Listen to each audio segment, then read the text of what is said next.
सुप्रभात छात्रों। हमने आपको पिछली कक्षा में है ना तो बताए थे संयुक्त व्यंजन, ठीक, आगत वर्ण है ना, जाके उच्चारण में जीभ ऊपर ताल से टकराती, ये सब आपको बताया गया था।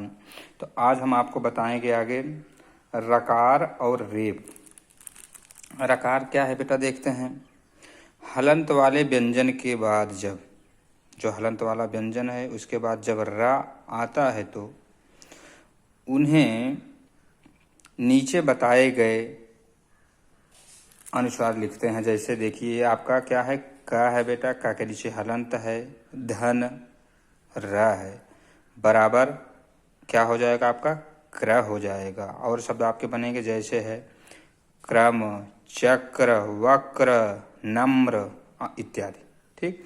उसी प्रकार से प धन रा हो जाएगा प्र ना, जैसे प्रकाश, प्रलय, प्रसन्न। अब स में अगर लगेगा र तो क्या हो जाएगा, स्र हो जाएगा, जैसे सहस्र, स्रोत, ठीक।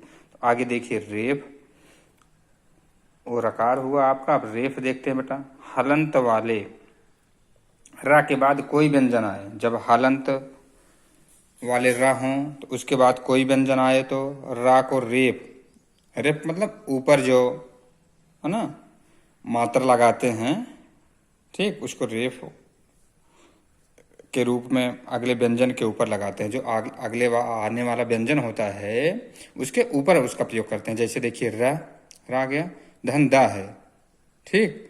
तो ये रा की मात्रा दा के ऊपर ऐसा लग जाएगी बेटा, देखिए जैसे आगे ये दिया गया है, ठीक। किसी वर्ड में तो यहाँ पे उसके ऊपर लग जाएगी। तो जैसे आपका है द, फिर उसके बाद रा है हलंत, फिर द, ठीक। तो यहाँ हो जाएगा दर्द, शर्द, पर्दा, नर्म इत्यादि। उसी प्रकार से रा है, रा हलंत हुआ है आपका यहाँ पे, धन रा है तो रा के ऊपर मात्रा भी आपको बताया ऊपर लग जाएगी उस वर्ड के ऊपर, जैसे फुर्र, गुर्राना, टर्र। उसी प्रकार से रा है, फिर माँ तो हो जाएगा आपका शब्द जैसे शर्म, नर्म, चर्म, गर्म इत्यादि। उसके बाद टा, डा, मतलब इसको पढ़ा जाएगा ट्रा, ड्रा, ट्रा, ड्रा।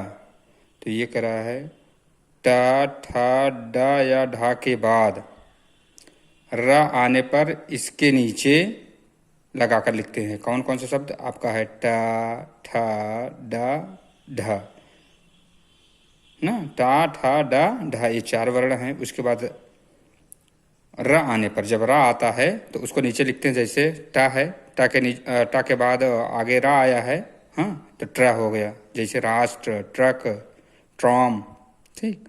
उसके बाद डा आया है, डा के बाद रा आया तो उसको लिखेंगे जैसे ड्रम, ड्रामा, ठीक। तो कुछ शब्दों की वर्तनी भिन्न भिन्न वर्तनी, कुछ शब्दों की भिन्न भिन्न वर्तनी। देखिए हिंदी भाषा में कुछ शब्दों की वर्तनी अलग अलग राज्यों की पुस्तकों में अलग अलग तरह से छापी जाती हैं। जैसे चाहिए, ये देखिए चाहिए, जो या है या पे एक ही मात्रा है, और ये और चाहिए ये आपका स्वर है, ठीक। चाहिए और चाहिए दोनों ही सही माने जाते हैं। भिन्न भिन्न प्रदेशों के लोगों के उच्चारण में अंतर होने के कारण कुछ शब्दों की वर्तनी में अंतर आ जाता है। जो भिन्न भिन्न प्रदेश हैं, हाँ, हमारे देश में अनेक प्रदेश हैं बेटा, तो हर जगह हर प्रदेश की भाषा में कुछ न कुछ अंतर होता है। जैसे दिल्ली के लोग पंजाबी भाषा के प्रभाव के कारण चाहिए, जो दिल्ली के लोग हैं पंजाबी के भाषा के प्रभाव के कारण इस चाहिए का प्रयोग करते हैं। कुछ दूसरे राज्यों के लोग चाहिए शब्द का प्रयोग करते हैं या में जिसके ऊपर मात्रा होती है लगी, उसका प्रयोग करते हैं। लिए और लिए, उसी प्रकार से यह है लेना, क्रिया के अर्थ में लिए का प्रयोग करना चाहिए। कोई चीज़ का अगर लेना है ना तो क्रिया के लिए का प्रयोग करना चाहिए, के लिए के अर्थ के लिए का प्रयोग करना चाहिए। जैसे कमला अपने बच्चे को गोद में लिए खड़ी है, लिए कहाँ लिए खड़ी है, गोद में लिए खड़ी है। कमला अपने बच्चे के लिए खड़ी है, अब देखिए दोनों में अंतर है ना, गोद में लिए खड़ी है मतलब गोद में लिए हुए खड़ी है, ठीक, उसके लिए खड़ी है, अपने बच्चे के लिए, मतलब इंतजार करे। तो ये देखिए दोनों में अंतर है आपका। उसी प्रकार से आगे देखते हैं बेटा त्योहार और त्योहार। त्योहार और त्योहार दोनों ही सही माने जाते हैं। दिल्ली में छपने वाली पुस्तकों में त्योहार शब्द का प्रयोग होता है। जो दिल्ली वाली पुस्तक है वहाँ की पुस्तक में त्योहार शब्द का प्रयोग होगा, और दूसरे राज्यों की पुस्तक, जो दूसरे राज्य हैं उस राज्यों की पुस्तक में त्योहार शब्द का प्रयोग होता है। पढ़िए और पढ़िए, पढ़िए शब्द सही है, किंतु अनेक पुस्तकों में पढ़िए जो ये है एड़ी वाला ना, उस शब्द का प्रयोग भी होता है। गई और गई, गई शब्द सही है, किंतु प्रचलन में गई शब्द का प्रयोग अधिक होता है। इसी तरह केंद्रीय विद्यालयों की पुस्तकों में गए शब्द सही माना गया है, जबकि हिंदी ग्रंथ अकादमी की पुस्तक में गए शब्द मानक माना गया है। इसके अनुसार जिन शब्दों के एक वचन में या हो उसके वचन और स्त्रीलिंग रूपों में भी या होना चाहिए, जैसे गया, गई, गए।